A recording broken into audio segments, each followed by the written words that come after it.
प्रवक्ता हैं। डॉक्टर तरुण, बहुत शुक्रिया हमारे साथ जुड़ने के लिए। मतदान तो बहुत ज़्यादा हुआ है, आपके मन में किसी तरह का भय तो नहीं है? क्योंकि लोग ये कहते हैं विपक्ष तब जीतता है जब वोटिंग परसेंटेज कम होता है, और जब ज़्यादा होता है तो बीजेपी वाले जीतते हैं। इस बार तो ज़्यादा हुआ है, कुछ गड़बड़ तो नहीं हो गई?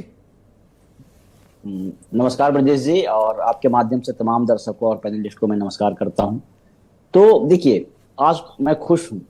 खुश इसलिए भी हूं कि चुनावी पैटर्न, जो वोट देने का पैटर्न है, वो इतिहास रहा है कि जब भी ज्यादा वोट परसेंटेज होता है तो बदलाव की तरफ इशारा करता है। और ये बदलाव स्वाभाविक है, कहीं कोई बनावटीपन नहीं है। ये बदलाव पिछले चुनाव में ही हो जाना चाहिए था। अगर पिछले चुनाव का अगर देखेंगे तो 12,000 वोटों का अंतर था, जिसमें लगभग 11 सीटों पर हम है जो कि 500 से नीचे के वोट अंतर से हम हार गए थे। इस बार जो मेरे पास रिपोर्ट है ब्रजेश जी, युवाओं ने और महिलाओं ने खुलकर वोटिंग किया है, खुलकर वोट दिया है।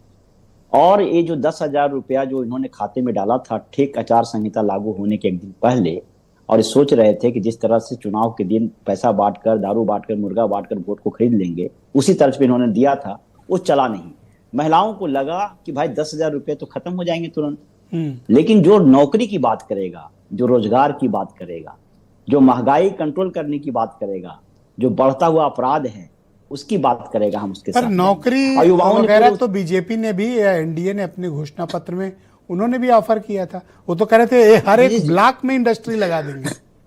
बिल्कुल, आपने देखा नहीं, पटना में आकर या राष्ट्रीय स्तर पर उन्होंने क्या कहा था, 2 करोड़ नौकरियां देंगे, दिया क्या? पटना विश्वविद्यालय को कहा था केंद्रीय विश्वविद्यालय बना देंगे, बनाया क्या? दरभंगा में एम्स खुला क्या? तो ये तो हमेशा चुनावी जुमला, बिहार को विशेष राज्य का पैकेज दिया क्या? ये तो जुमलों में विश्वास करते हैं ना। तो जनता समझ गई है कि इसी बार देख लीजिए प्रधानमंत्री। अच्छा, आप ये महसूस करते हो डॉक्टर तरुण की प्रचार के वक्त जनता की खामोशी और वोटिंग में लाइन में लगकर बम्पर वोट करना, ये सामान्य परिस्थितियों में हिंदी बेल्ट में दिखता नहीं था। इस तरह का पैटर्न मुझे पहली बार की, खामोश और फिर एकदम से बूथ पे टूट पड़े। देखिए ब्रजेश जी, मैं कॉलेज में पढ़ाता हूं और युवाओं के बीच में रहता हूं।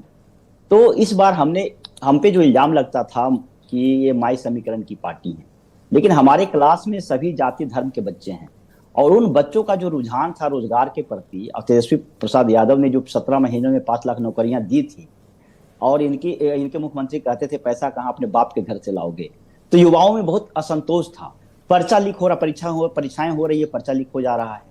तो और जब उसका विरोध करते हैं तो लाठीचार्ज हो जा रही है। तो यही सब मुद्दे तो प्रशांत किशोर बस्ते वाले भी उठा रहे थे, जो आप उठा रहे हो। देखिए, मैं इसका मूल्यांकन नहीं कर सकता, लेकिन ये तो सच्चाई है ना कि बच्चे एग्जाम दे रहे हैं और पर्चे लीक हो जा रहे हैं। जब उसका विरोध कर रहे हैं, अपने अधिकार की बात करते, तो लाठियां बरसाई जा रही है। अभी उन्होंने कहा, तो फाइनल कमेंट दीजिए कि ये बदलाव का वोट है या फिर आपके चाचा नीतीश कुमार वापस? नहीं, ये बदलाव का वोट है। तो बहुत भारी अंतर से है कि हम जीतने जा रहे हैं, बहुत बड़ा मार्जिन होगा बहुमत के साथ। पर आपके चेहरे पे मुझे खुशी और उल्लास का भाव नहीं दिख रहा है। ये आप जो कह रहे हो और आपका चेहरा, दोनों में थोड़ा मुझे नहीं, मतलब वो खुशी नहीं दिख रही है। अगर मुझे इतना होता ना तो मैं तो मतलब हैप्पीनेस दिखती मेरे चेहरे पे।